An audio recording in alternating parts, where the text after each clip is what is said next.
Let me invite you to think deeply for a moment. You've heard the story of Joseph, maybe in Sunday school, a sermon, or just reading through Genesis. A story of betrayal, suffering, and finally, a breakthrough. But what if that's not all it is? What if we've misunderstood Joseph all along?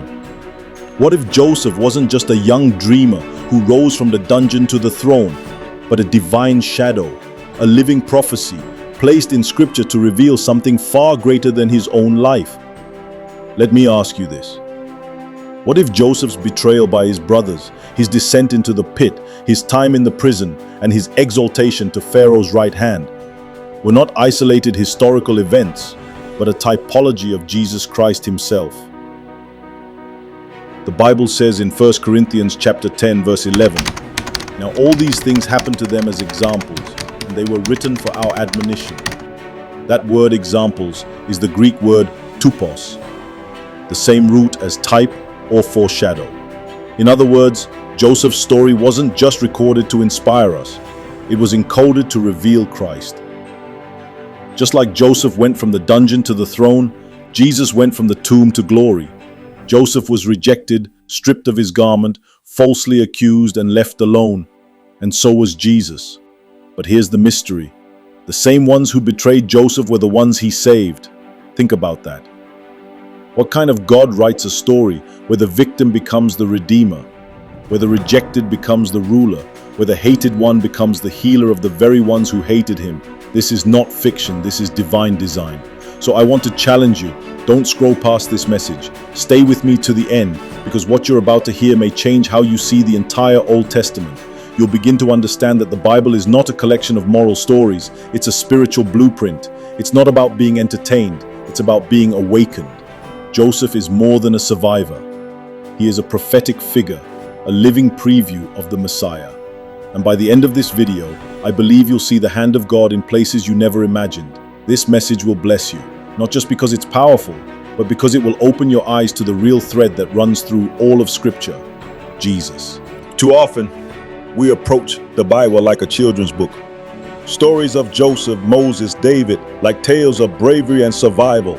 But let me challenge that lens. The Bible is not a storybook. It's a prophetic manuscript filled with symbols, shadows, and types. Hidden in its pages are mysteries, waiting to be unveiled, not just narrated. 1 Corinthians 10:11 says, "Now all these things happened to them as examples, and they were written for our admonition."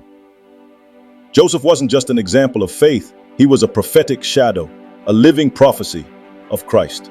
Think about this. Joseph was thrown into a pit, sold into slavery, falsely accused and cast into prison, a dungeon, and then, in a moment, he was raised to Pharaoh's right hand, not because of politics, not because of his resume, but because God had scripted it that way. Now compare this to Jesus. He was betrayed, condemned, crucified, and buried in a tomb, the ultimate dungeon. But 3 days later he rose, not just from a grave, but into glory and sat at the right hand of God. Philippians 2:8-9, he humbled himself, even death on a cross. Therefore God exalted him to the highest place. Joseph was a mirror of Christ's descent and exaltation, a prophetic preview. Let's talk betrayal. Joseph was betrayed by his own brothers. They stripped him of his robe, his identity, and sold him for pieces of silver. So was Jesus, betrayed by Judas, his own companion, for 30 pieces of silver. He too was stripped of his robe by Roman soldiers. Psalm 41:9.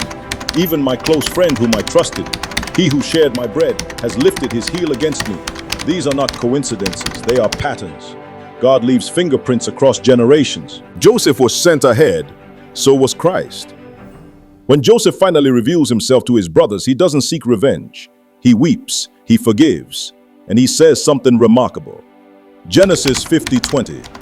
"You meant evil against me, but God meant it for good, to save many lives." Joseph was sent ahead to prepare a way of salvation for those who betrayed him. Isn't that the gospel? Jesus was sent ahead to taste death, to endure betrayal, to prepare a place for us. And what did he say on the cross? "Father, forgive them. They know not what they do." The same people who tried to kill him were the ones he died to save. Here's another thought. Joseph's brothers didn't recognize him when he rose to power. Neither did Israel recognize Jesus. John 1:11. He came to his own, and his own did not receive him. Recognition always comes later, after the famine, after the suffering. But by then, mercy is already waiting. How many of us still don't recognize Jesus? Not the Jesus of religion, but the one written in every line of the Old Testament. Don't just admire Joseph. Identify with the brothers.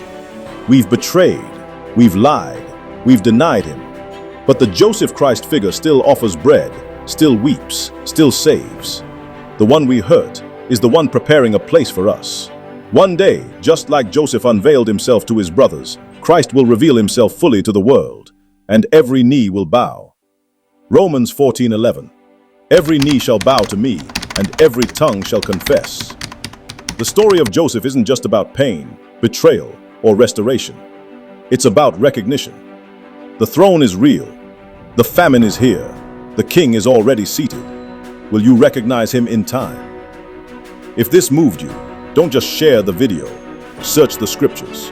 Look for Christ in every story. He's not hidden. He's just veiled. Like, comment, and subscribe. Tap the bell so you don't miss the next revelation. Because the Bible isn't just a book. It's a treasure map. And Christ is the X that marks the spot.